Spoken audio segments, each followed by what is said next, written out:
Hello दोस्तों, कैसे हैं आप सब। मैं आपके साथ अनीश कुमार उपाध्याय आज आपको रीजनिंग का एक नया चैप्टर जिसका नाम है आव्यूह, जिसे मैट्रिक्स भी बोलते हैं, पढ़ाने जा रहा हूँ।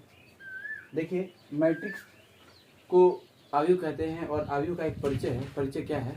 परिचय ये है कि इस अध्याय के अंतर्गत पूछे जाने वाले प्रश्न सामान्यतः अक्षरों, प्रतीकों तथा संख्याओं के कोड के रूप में एक या दो आव्यूहों के रूप में दिए जाते हैं।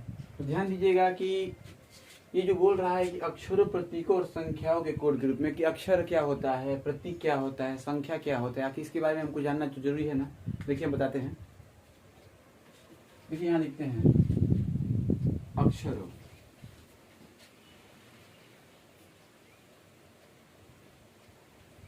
ठीक है, जिसको इंग्लिश में अल्फाबेट्स बोलते हैं।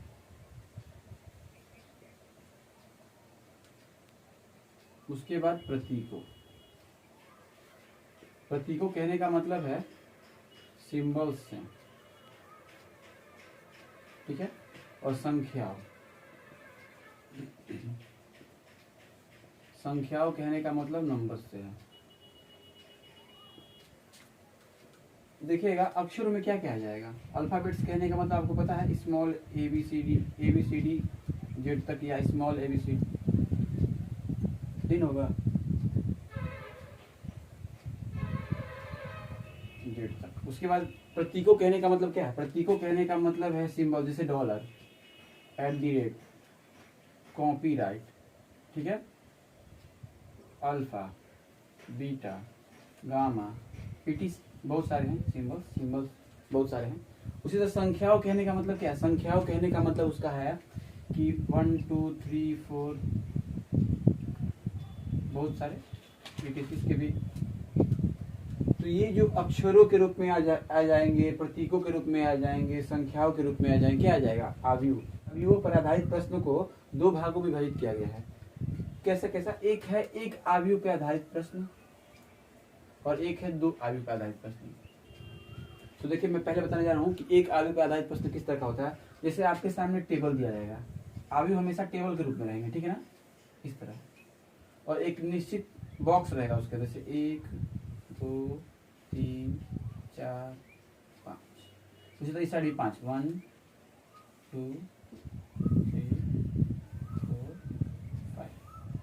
इसमें कोई भी अंकित एक अंक होंगे या अल्फाबेट्स हो सकते हैं, ठीक है। जैसे एक बॉक्स को छोड़कर दिया जाता है हमेशा, जैसे यहाँ पर लिख रहे हैं 0 1 2 3 4, तो फिर इस बॉक्स को छोड़कर 0 1 2 3 4। अच्छा, हमने बॉक्स बना दिया, ठीक है। इस बॉक्स को मैंने बना दिया, पर इस बॉक्स में आपको ये पता होना चाहिए कि बॉक्स को पहचानना कैसे है, कि उसमें क्या पूछ रहा है, क्या नहीं पूछ रहा है। तो इसके लिए हमको एक चीज़ ध्यान देना होगा। पहले मैं इसके अंदर अल्फाबेट्स लिख दे रहा हूँ। देखिए जैसे यहाँ पर लिखा हुआ है, तो हमको ये जानना जरूरी है कि एक आव्यूह पर आधारित प्रश्न आपके इस तरह के बॉक्स का रूप में रहेगा। तो सबसे पहले हमको जानना जरूरी है कि आखिर इसमें पूछेगा क्या। पूछेगा जैसे दे देगा आपको कि अगर ए को 0 0, ठीक है, 0 0, फिर दे देगा 2 3 लिखा जाता है, ठीक है। तो बताना है आपको कि ई को क्या लिखा जाएगा,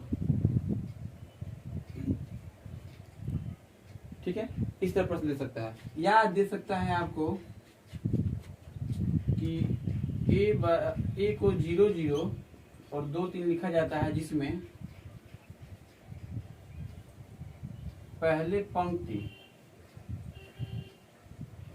बाद में स्तंभ हो। तो बताना रहेगा आपको कि ई को कैसे लिखा जाएगा। देखिए ध्यान समझिएगा, ए को यहाँ लिख रहा है 0 0, तो हमको पहले तो पता होना चाहिए कि पंक्ति किसे कहते हैं, स्तंभ किसे कहते हैं। तो देखिए पंक्ति और स्तंभ आप समझिएगा, ध्यान दीजिएगा। जो क्षैतिज रूप में रहेगा, क्षैतिज रूप कहने का मतलब क्या है? इससे है, ये जो है 0, ये जो 1, ये 2, ये 3, ये 4, ये क्या है, किस रूप में है? ये सभी क्षैतिज रूप में है, क्षैतिज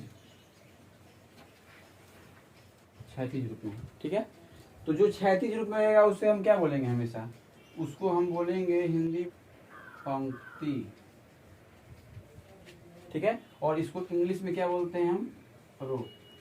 देखिए मैं इंग्लिश का भी उपयोग कर रहा हूँ क्योंकि कितने ऐसे लड़के लड़कियां होंगे, छात्र छात्राएं होंगे जो पंक्ति को हिंदी में ना जानकर इंग्लिश में जानते हो रो। तो आपको ये जानना जरूरी है कि किसे हिंदी में क्या बोलते हैं और इंग्लिश में क्या बोलते हैं, ठीक है। और जो आपको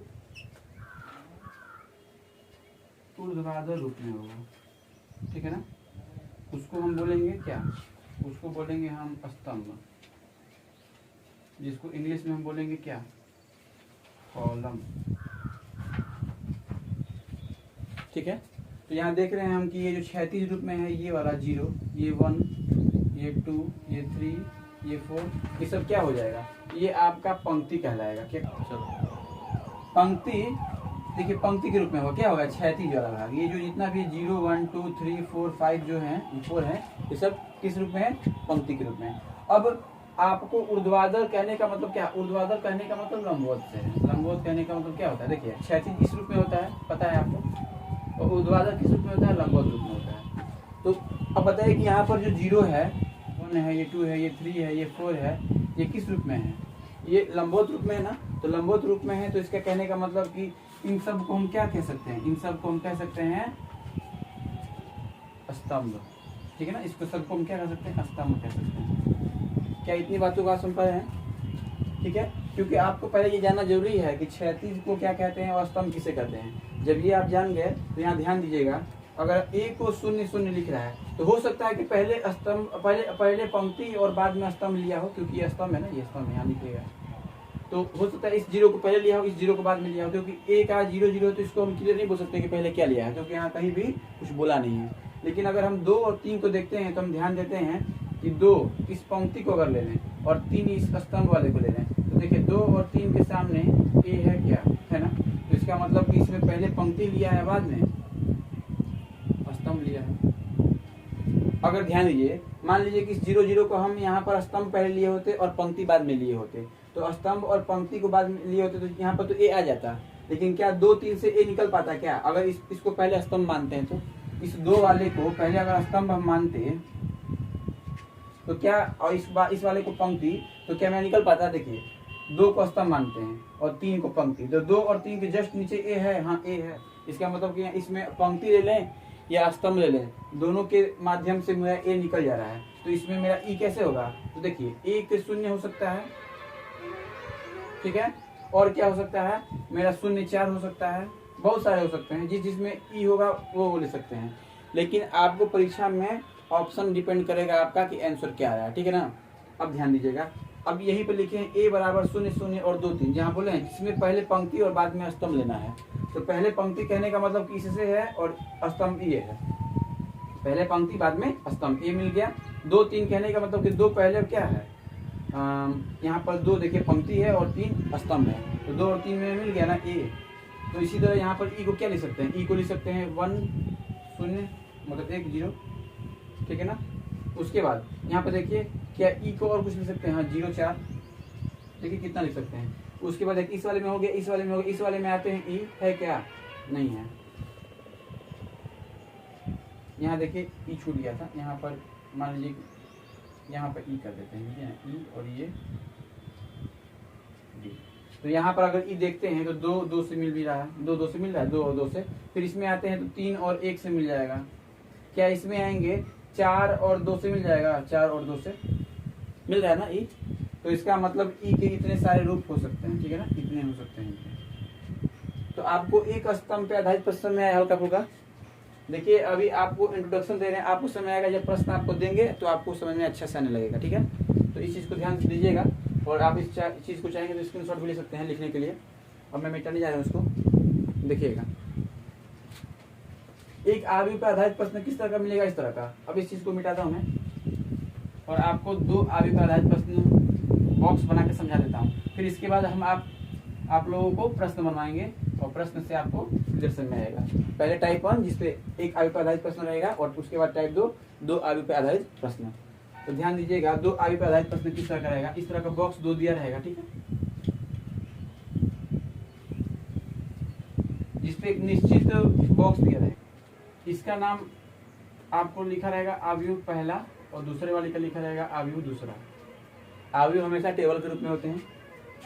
इस बॉक्स को छोड़कर लिखा रहेगा कोई भी अंक, मान लीजिए यहाँ पर लिखते हैं 1 2 3 4, ठीक है। फिर इस बॉक्स को छोड़कर वो ये हो गया स्तंभ में। अब क्षैतिज वाले में मतलब पंक्ति वाले में लिखा रहेगा यही काम। लेकिन जो अगला बॉक्स बना रहेगा, जिस दूसरा अवयव होगा, उसके अंदर जो भी अंक इसमें अंकित हो चुके हैं वो अंक ना छोड़कर दूसरा अंक दिया है। 4 तक हो गया तो यहाँ 5 देगा, 6 7 8 दूसरा दे सकता है। फिर यहाँ 5 6 7 और 8। अब यहाँ पर जो अल्फाबेट होंगे या आपको कोड के रूप में मतलब सिंबल्स के रूप में भी हो सकता है, ठीक है। तो वो जो भी दिया रहेगा वो इस वाले में नहीं दिया रहेगा। ऐसे यहाँ लिख देते हैं, अगर हम मान लीजिए ABCD, तो यहाँ DCBA यहाँ, ठीक है। यहाँ ये A है, ध्यान दीजिएगा। अब इस तरह इसमें दिया रहेगा, ऐसे लिखा रहेगा, ठीक है, इस रूप में दिया रहेगा। तो उसमें क्या दिया रहेगा, उसमें लिखा रहेगा आपको जैसे कि यदि लिखा रहेगा कि मान लीजिए C को 13, ठीक है, उसके बाद C को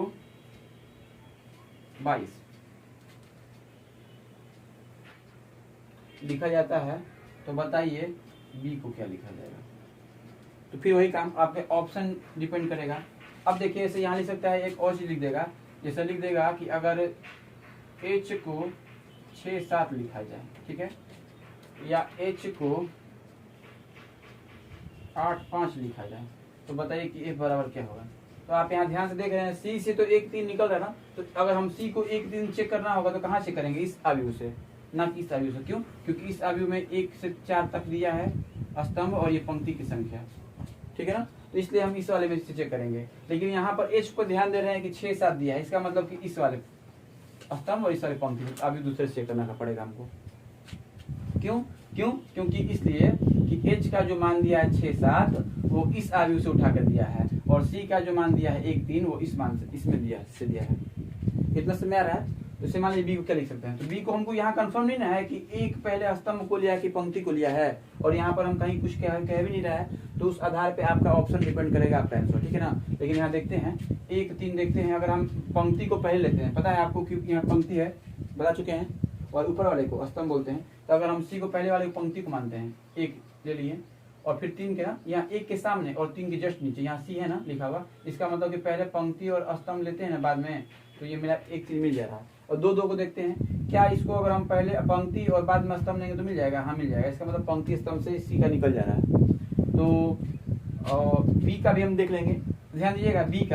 B का यहाँ पर 1 और 2 लिख सकते हैं, क्योंकि पहले पंक्ति और बाद में स्तंभ लिए हैं, ठीक है ना। फिर दूसरे वाले का देख सकते हैं, यहाँ पर B का और हो सकता है, क्या हो सकता है, 1 2 हो गया, उसके बाद हो जाएगा 2 3, उसके बाद और क्या हो सकता है 3 2, फिर क्या हो सकता है 4 1। ये अगर हम पहले पंक्ति बाद में स्तंभ लेते हैं तब। कुछ ऐसे भी होंगे जिसमें आपको ऐसे मान लीजिए कि अगर हम C को चेक करेंगे 1 3 को, तो हम देखते हैं पहले अब स्तंभ और बाद में पंक्ति, क्या इससे मिल पाएगा, क्या देखिएगा C यहाँ पे है, अगर पहले हम स्तंभ लेंगे और बाद में पंक्ति लेंगे तो नहीं मिल पाएगा, हमको नहीं मिल पा रहा ना यहाँ इस वाले में। लेकिन दूसरे वाले में आते मिल जा रहा है क्या, 2 2, हाँ ये तो मिल जा रहा है, लेकिन 1 नहीं मिल रहा है, हमको दोनों फॉलो करना चाहिए, ठीक है ना। लेकिन इस वाले में आते हैं अगर, तो ध्यान दीजिएगा 1 और 3 से मिल जाएगा, इसका मतलब फॉलो हो गया। तो इस तरह ही प्रश्न आपको मिलेंगे, ठीक है ना, क्योंकि आप एग्जामिनर जानता है कि आप क्या गलत करेंगे, क्या आप पढ़े हैं, उस चीज को ही आपको सुधारना है, ठीक है ना। वो ऐसा लिखेगा, और जरूरी नहीं है कि आपको लिखा रहेगा कि पहले पंक्ति और बाद में स्तंभ। हो सकता है कि पहले स्तंभ बाद में पंक्ति लिखा आ जाए प्रश्न में, या प्रश्न में लिखा ही ना आए, डायरेक्ट इस तरह दे दिया रहे, तो आपको उस कंडीशन में खोजना पड़ जाएगा, ठीक है। तो अब हम आपको टाइप 1 बताएंगे, जिसमें रहेगा एक अवयव पर आधारित प्रश्न, ध्यान दीजिएगा। तो हम लोग टाइप 1 पढ़ने जा रहे हैं, जिसमें एक अवयव पर आधारित प्रश्न है, ठीक है। इंट्रोडक्शन देख ही चुके हैं हम। देखिए ध्यान दीजिएगा, निम्नलिखित अवयव का ध्यानपूर्वक अध्ययन करके यह पता लगाइए कि नीचे दिए गए वर्ग, ये वर्ग के रूप में है, ठीक है। कैसे वर्ग है, आप तो कहेंगे आयत के रूप में है, लेकिन ध्यान दीजिएगा, मतलब अगर इधर 9 है तो इधर भी 9 बॉक्स है। पता है कि वर्ग के चारों भुजाएं बराबर होते हैं, ठीक है। स्तंभों और पंक्तियों की संख्या 0 से 9 दिया है ना। स्तंभों और पंक्तियों, इसके कहने का मतलब है कि ये जो है ये स्तंभ के रूप में है, आपको पता है, ठीक है ना। ये जो है वो स्तंभ के रूप में है, ये वाला पोर्शन जितना भी है, ये इतना भी है, ये सभी, ठीक है। और पंक्तियों के रूप में मतलब पंक्ति कहने का मतलब इन सभी से है, ठीक है। यहाँ नीचे पूरा तक पंक्ति के रूप में है लिखा हुआ है। और बोल रहा है कि एक सेल के अक्षरों को दर्शाने के लिए, एक सेल कहने का मतलब कि इससे है, ये एक सेल हो गया, ये 1 सेल कहलाएगा, ठीक है। कोई भी एक बॉक्स उठाएंगे वो एक सेल कहलाएगा। तो बोल रहा है कि एक सेल के अक्षरों को दर्शाने के लिए पहले स्तंभ, ध्यान दीजिएगा यहाँ पे, पहले स्तंभ और फिर पंक्ति की संख्या ली गई है। कहने का मतलब है, अब देखिए उदाहरण के लिए जी को 31, तो अब यहाँ जो जी को दिखाया गया है, यहाँ जो जी तो बहुत सारे हैं, कैसे बहुत सारे हैं देखिए। अगर हम जी देखते हैं तो इस वाले बॉक्स में नहीं है, इसमें एक यहाँ पे है, इधर देखते हैं कहीं नहीं है, फिर इस साइड देखते हैं नहीं है, लेकिन देखिए यहाँ भी है, ठीक है। उसी तरह यहाँ भी देखेंगे, इसमें है नहीं है, यहाँ है। तो जी तो बहुत सारे मिल गए हमको, 1 2 3 जी है। तो कैसे पता चलेगा पहले किसको लिया है? तो यहाँ प्रश्न बोला है कि पहले स्तंभ और फिर पंक्ति लेना है। इसका मतलब कि जो 3 1 है, इसमें जो पहला जो है वो स्तंभ का रूप में है और 1 पंक्ति के रूप में है। 3 जो है वो स्तंभ के रूप में है, ठीक है, जिसको इंग्लिश में हम क्या बोलते हैं? कॉलम। और जो 1 है वो पंक्ति के रूप में, जिसे हम रो बोलते हैं।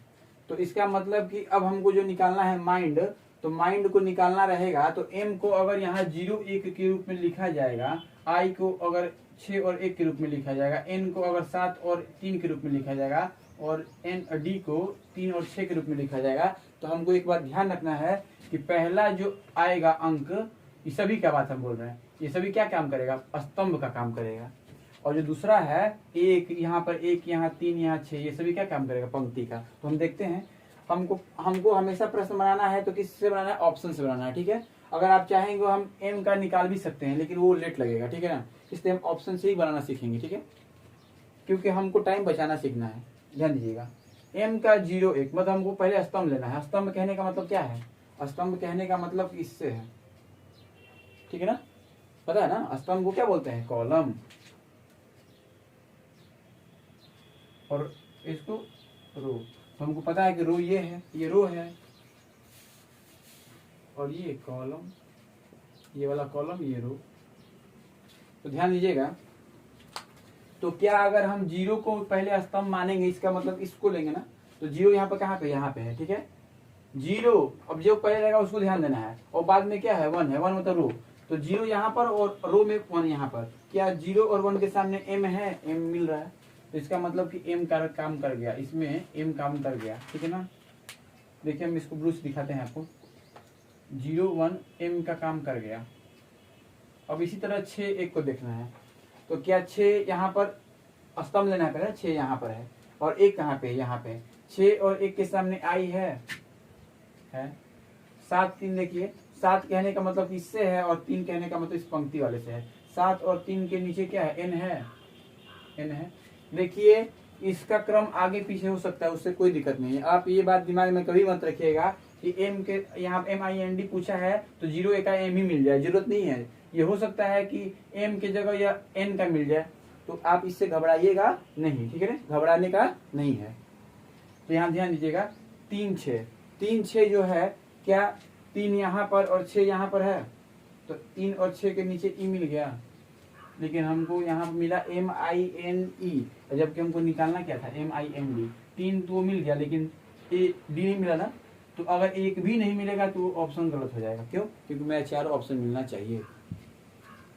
उसी तरह मतलब यहाँ पर ए नंबर ऑप्शन नहीं होगा, ठीक है। हम धीरे धीरे पढ़ा रहे हैं, आपको तेजी करना है, पहले आप समझना सीखिए, उसके बाद तो फिर आप तेज बनाना सीख ही जाएंगे। उसी तरह देखते हैं 0 8, देखिए ध्यान दीजिएगा, थोड़ा तेज बोलेंगे। 0 यहाँ पर, 8 यहाँ पर, क्या 0 और 8 के जस्ट नीचे m है? 6 1, 6 के किसी को लेना है? स्तंभ वाले को लेना है, और 1 यहाँ पर, 6 के नीचे और 1 के जस्ट नीचे i है। फिर 5 5 को देखिए, 5 स्तंभ और पंक्ति 5, इसके नीचे क्या है? r है, ठीक है ना। ध्यान दीजिएगा, 5 और 5, क्या 5 5 के सामने r है ना, तो इस ऑप्शन को भी नहीं लेंगे। क्यों? क्योंकि MIR आ गया, हमको MIND मिलना चाहिए, ठीक है ना, इसलिए इस ऑप्शन को भी क्या करेंगे? गलत कर देंगे। तीसरे वाले में 3 4, 3 यहाँ पर है, 4 यहाँ पर, 3 और 4 के सामने m है। उसी तरह 3 3, 3 यहाँ पर, 3 यहाँ पर, i है।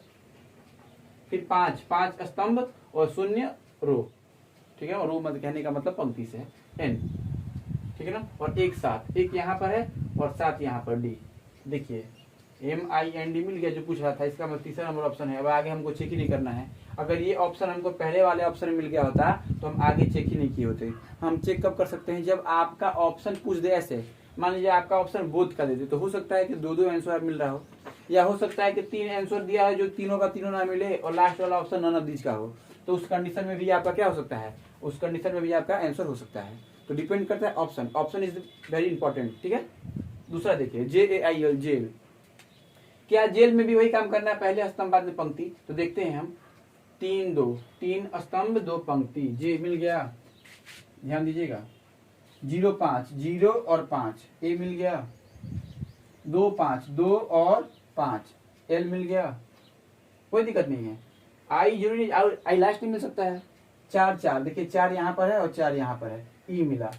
लेकिन यहाँ पर देखिए ध्यान दीजिएगा, JAL तो मिल गया लेकिन आई नहीं मिला, ई मिल गया, इसलिए इस ऑप्शन को हम गलत कर देंगे। क्यों? क्योंकि JALE मिलना नहीं चाहिए था हमको, JAIL मिलना चाहिए था। उसी तरह दूसरा ऑप्शन 32 को मतलब 3 स्तंभ और 2 पंक्ति, जे मिल गया, ध्यान दीजिएगा। दूसरा में 0 5, 0 यहाँ पर है, 5 यहाँ पर, ए, ठीक है। तीसरे वाले में 8 और 7, 8 यहाँ पर है और 7 यहाँ पर है, क्या मिल रहा है, आई मिल रहा है, ठीक है। और लास्ट वाले में क्या है, यहाँ थोड़ा सा कोई दिक्कत नहीं है। आगे वाले में 9 और 6 है, 9 यहाँ पे है और 6 यहाँ पर, एल। तो देखिए दूसरे वाले ऑप्शन मिल गया जेल, तो हमको मेरा दूसरा वाला ऑप्शन सही हो जाएगा। अब हम तीसरा चौथे को चेक नहीं करेंगे। क्यों नहीं चेक करेंगे? क्योंकि मेरा दूसरे वाले में ही आंसर जेल मिल चुका है, जो मेरा पूछ रहा था प्रश्न, तो इसलिए दूसरा ऑप्शन सही, ठीक है। एक प्रश्न और मैं आपको बताता हूँ और 2 प्रश्न आपको कमेंट सेक्शन में इसका आंसर देना रहेगा, ठीक है, ध्यान दीजिएगा। चलिए मैं इस तीसरे वाले और चौथे वाले को आपको होमवर्क देता हूँ, लास्ट वाला OMIT जो है इसमें उसको बता देता हूँ, ठीक है। तीसरा और चौथा आपको होमवर्क रहेगा, आपको कमेंट सेक्शन में इसका आंसर देना रहेगा, ठीक है, ध्यान दीजिएगा। OMIT, इसमें भी वही काम करना है। क्या पहले स्तंभ बाद में पंक्ति लेंगे ना, तो 1 4 लिखा है, 1 कहने का मतलब स्तंभ से है और 4 पंक्ति से है, यहाँ O मिल गया। 3 4, फिर 3 स्तंभ और 4 पंक्ति, M मिल गया। फिर 8 8, तो 8 स्तंभ फिर पंक्ति, तो क्या मिल रहा है, आई मिल रहा है। और फिर 9 5, 9 5 कहने का मतलब है पहले स्तंभ फिर बाद में पंक्ति, तो टी मिल गया। देखिए OMIT तो पहले वाले ऑप्शन से ही मिल गया, इसका मतलब पहला ही वाला ऑप्शन ही मेरा क्या हो गया, राइट आंसर हो गया। तो अब आगे आपको तीसरा 3 ऑप्शन चेक करने की जरूरत नहीं है। कब आप चेक किए होते? जब दूसरा या तीसरा ऑप्शन में लिखा होता है बोथ का ऑप्शन, या हो सकता है कि पहले वाले में ऑप्शन में आंसर नहीं मिलता और दूसरे वाले तीसरे वाले में भी ऑप्शन नहीं मिलता, चौथा नन ऑफ दिस का होता, तब आपका सही होता, ठीक है ना। जब बोथ रहेगा तो एक बार आप देख सकते हैं, या नन ऑफ दिस हो, और जब तीनों ऑप्शन आपका ना मिले तो चौथा आंसर हो सकता है, ठीक है ना। उसके अलावा अगर पहला ऑप्शन मिल गया है, उसके अलावा कहीं भी नहीं दिख रहा है आपको बोथ का ऑप्शन, तो आपका पहला आंसर ही सही होगा, ठीक है। तो इस तरह आपको ये दिखा कि एक आयु पर आधारित प्रश्न हमने पढ़ा आयु के चैप्टर का, टाइप 1। इसी तरह टाइप 2 भी पढ़ेंगे, ठीक है, और टाइप 2 में पढ़ेंगे 2 आयु पर, जो ये एक बॉक्स में दिया है और उसमें 2 टेबल में दिया रहेगा, ठीक है, ध्यान दीजिएगा। और इन दोनों प्रश्नों को आप घर से बना के, मतलब घर से बनाने कहने का मतलब कमेंट सेक्शन में आप इसका आंसर दीजिएगा। तो आपको ये मेरा वीडियो कैसा लगा? अगर अच्छा लगा तो हमारे चैनल को कृपया आप लाइक, सब्सक्राइब करना और शेयर करना ना भूलें, ठीक है, कमेंट जरूर कीजिएगा। धन्यवाद।